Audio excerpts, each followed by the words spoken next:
పాలన అంటే మహిళలకి చాలా మంచి ప్రోగ్రామ్స్ బాగానే ఉన్నాయి. కానీ ఒక్కటి మాత్రము ఈ మనుషులని ఇబ్బంది పెట్టే పనులు మాత్రం చేయకండి.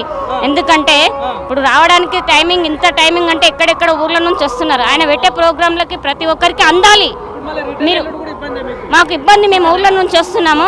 ఏ ఊరు నుంచి వచ్చిన ప్రోగ్రామ్స్ అక్కడే సేవ్ చేస్తే మాకు బస్ సౌకర్యం బాగుంటుంది, ప్రజలను ఇబ్బంది పెట్టకుండా ఉంటుంది. అది నేను కోరుకుంటున్నాను సార్. రేవంత్ రెడ్డి సార్ గారు, మీరు ప్రతి అవకాశాన్ని మాకు ఇచ్చినందుకు మీకు చాలా ధన్యవాదాలు. నేను ఒప్పుకుంటున్నా. కానీ ప్రజలను ఇబ్బంది పెట్టే పనులు మాత్రం చేయకండి. సో ఏంటి మేడం మీరు చెప్పండి. మరి ఒక నిమిషం, ఇప్పుడు కాంగ్రెస్ ప్రభుత్వం వచ్చి 1.5 పాలన పూర్తయింది. ఇంతకుముందు కేసీఆర్ పాలన చూసినాం, ఆయన దింపే ఈయన ఎక్కించినాం. మరి ఈయన పాలన ఎట్లా ఉంది? మరి 6 గ్యారెంటీలు అందుతున్నాయా? మహిళలకు న్యాయం జరుగుతుందంటే ఏం చెప్తారు? 6 గ్యారెంటీలు అందుతున్నాయా అంటే ఇక్కడ రేవంత్ రెడ్డి గారు ప్రకటించారు, కానీ కింద ఉన్న దళారులు మహిళల దాకా రానియకుండా అడ్డుకుంటున్నారు. తర్వాత ఇంకోటి ఏంటంటే, ఈ బస్సుల్లో ఫ్రీ అని పెట్టినప్పుడు మహిళలకు బస్సులు వేస్తే బాగుంటుంది, కానీ మహిళలకి పురుషులకి కలిపేస్తే పురుషులు అసలు ఇదివరకు ఇచ్చే గౌరవం కూడా ఇవ్వటం లేరు. మేము టికెట్ బిల్లు కొనుక్కుంటున్నాం కాబట్టి మీరు నిలబడే ఉండాలంటున్నారు. అటువంటివన్నీ తొలగించి సరైన న్యాయంగా మహిళలకి స్పెషల్ బస్సులన్నా వేయండి. లేదంటే ఈ ఫ్రీ తీసేసి టికెట్లు తక్కువ రేట్లతో మాకు టికెట్లు పెట్టినా పర్లేదు, కానీ మాకు మీరు ఇస్తామన్న వడ్డీ లేని రుణాలు 6 గ్యారెంటీలు సక్రమంగా మాకు అందించండి. మాకు మీకు మధ్యలో ఉన్న దళారులను తొలగించండి. బ్యాంకు వాళ్ళు డైరెక్ట్ మాకు లోన్ ఇవ్వాలి, మేము డైరెక్ట్ లోన్ కట్టాలి. సిఓలు పీఓలు మమ్మల్ని నిలువు దోపిడీ చేస్తున్నారు తప్ప మీరు ఇచ్చే లోన్లు మా దగ్గరికి రావట్లేదు. మీరు సబ్సిడీ ఇస్తారంటే సబ్సిడీకి 3 అంతలు ఎక్కువ మా కాడ వసూలు చేస్తున్నారు. అట్లా ఇయ్యమని ఎవరైనా ఎదిరిస్తే వాళ్ళని అనగదొక్కుతున్నారు తప్ప వాళ్ళకి న్యాయం చేయట్లేదు.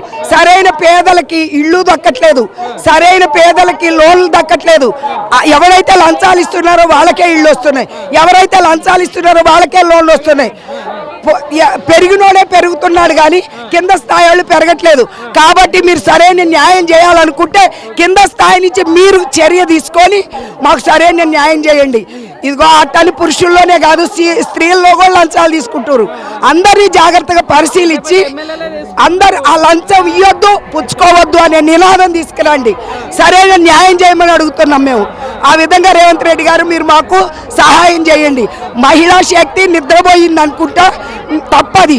మహిళా శక్తి నిద్ర లేచిందంటే ఒక్క రాజకీయ నాయకుడు కూడా గెలవడు. అందుకని మహిళలకి గౌరవం ఇవ్వాల్సిన పద్ధతిలో ఇవ్వండి. ఎవరైనా సరే మహిళలను ఉపయోగించుకొని ఒక ఇస్త్రాకులాగా పారేస్తున్నారు. అలా పారేస్తే మాత్రం మీరు దాని ఫలితం అనుభవిస్తారు. మా పథకాలన్నీ కూడా 6 గ్యారెంటీలు కూడా మా దాకా రాలేదు, రావాలి ఖచ్చితంగా.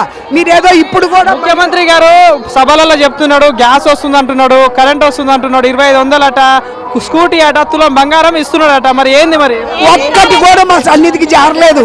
అందుకే చెప్తున్నాగా, ఆయన అక్కడ ప్రకటిస్తున్నాడేమో, కిందకు పంపిస్తున్నాడేమో, దళారులు తింటున్నారేమో మాకు తెలియదు. గట్టి చర్య తీసుకొని ఆయన ప్రకటించి కరెక్ట్గా మాకు చేరాలని కోరుకుంటున్నాం. అలా చేరినప్పుడే మీరు సరైన ముఖ్యమంత్రి అని మేము ఒప్పుకుంటాం. కేసీఆర్ తప్పు చేశాడు, మీరు కూడా తప్పు చేయొద్దని కోరుకుంటున్నాం. మీరు ఏ ఆశలతో రాలేదు, పేదల పెన్నిదిగా వచ్చానన్నారు. అది నిజమైతే నిజమైన పేదల పెన్నిదిగా మీరు సహాయం చేయమని కోరుకుంటున్నాం. నా పేరు మక్కెల్ లక్ష్మి, ఇందిరానగర్ బి, గాజుల రావణం డివిజన్ 125 డివిజన్. అక్క ఎక్కడి నుండి వచ్చిల్లు, ఏంటి మరి ఈ సభకు వచ్చిల్లు? మరి కాంగ్రెస్ ప్రభుత్వం వచ్చి 1.5 పాలన పూర్తయింది. మరి మహిళలకు ఎట్లా ఉంది, న్యాయం జరుగుతుందా అంటే ఏం చెప్తారు? మేమైతే 4 months అవుతుంది. రామంతపూర్ నుంచి వచ్చామండి. రామంతపూర్ నుంచి వచ్చాము. సర్వే చేసాము. ఇంట్లో పిల్లల్ని వదిలి భర్తల్ని అన్నీ వెళ్ళి సర్వే చేసాము. 5 నెలలు అవుతుంది. సర్వే మనీ రాలేదు. మీటింగ్లకైతే వస్తున్నాము, మా బాధ్యత మేము చేస్తున్నాము. సమగ్ర సర్వే చేసింది మీరేనా? మీకు డబ్బులు రాలేదు. ఆయన నమ్ముకొని మీటింగ్లకైతే వస్తున్నాం మేము. బట్ సర్వే ప్రాపర్ గా జరిగిందా? First of all survey proper గానే జరిగిందండి, ప్రాపర్ గానే చేసాము. మేం చేసాము అందరము, ఎక్కడా మేము మిస్టేక్ చేయలేదు. ఆయన ఇచ్చాడు, మేము కరెక్ట్ గానే చేసాము. బట్ అమౌంట్ అయితే కరెక్ట్ గా మా చేతికి ఇంతవరకు రాలేదు. అందరికి అయిపోయినాయి. ప్రజలు, రాష్ట్రంలో ఉన్న మహిళలు అందరు సంతోషంగానే ఉన్నారు. వాళ్ళకి అన్ని సాలరీలు టైంకి ఉన్నాము అంటే లేమనే చెప్తున్నాం కదా. సర్వే మనీ రాలేదు ఇప్పటికీ. మా కష్టపడ్డ ఫలితం మాకు ఇస్తే మేము సంతోషం. ఇప్పుడు మీటింగ్లకు వస్తున్నాము. ఎందుకు వస్తున్నాము?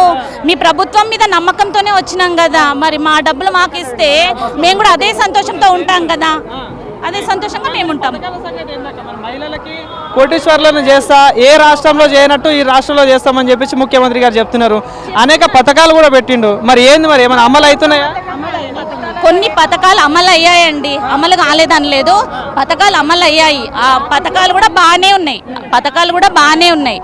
కానీ ఏంటంటే ఇక ముందు వచ్చే ఏవైతే ఉన్నాయో పథకాలు అవి అందరికీ పర్ఫెక్ట్గా అందితే చాలు. మరి ఫ్రీ బస్ విషయంలో మీ అభిప్రాయం ఏంటంటే? ప్రధానంగా మహిళలు ఫ్రీ బస్ మీద సంతోషంగా ఉన్నారు. ఇగో కొత్త బస్సులు కూడా పోతున్నాయి, ఇంకా కొన్ని బస్సులు పెడుతున్నారు. మరి సంతోషంగా ఉన్నారు? ఫ్రీ బస్ ప్రకారం అయితే అందరం సంతోషంగా ఉన్నామండి. బస్సులు ఎక్కువ పెంచితే ఇంకా సంతోషం. అటు జెంట్స్కి ఇబ్బంది ఉండదు, అటు లేడీస్కి ఇబ్బంది ఉండదు. బస్సులు పెంచితే ఇంకా సంతోషం. దాని ప్రకారం అయితే అందరం సంతోషంగానే ఉన్నాము. గత ప్రభుత్వానికి ఈ ప్రభుత్వానికి తేడా ఏముంది? తేడా అంటే బాగుందండి. లేడీస్కి అయితే బాగుంది, ఈ ప్రభుత్వం చాలా బాగుంది. చెప్పడానికి ఏం లేదు, చాలా బాగుంది ఈ ప్రభుత్వము. కొన్ని విషయాలలో అవి మా వరకు రావడం లేదు. మీ నియోజకవర్గంలో ఎట్లా ఉంది మరి అభివృద్ధి విషయంలో? మీ ఎమ్మెల్యే కానీ పాలన కానీ ఎట్లా ఉంది? మా నియోజకవర్గంలో అయితే పాలన ప్రకారం కానీ అభివృద్ధి ప్రకారం కానీ బాగుంది, చేస్తున్నారు.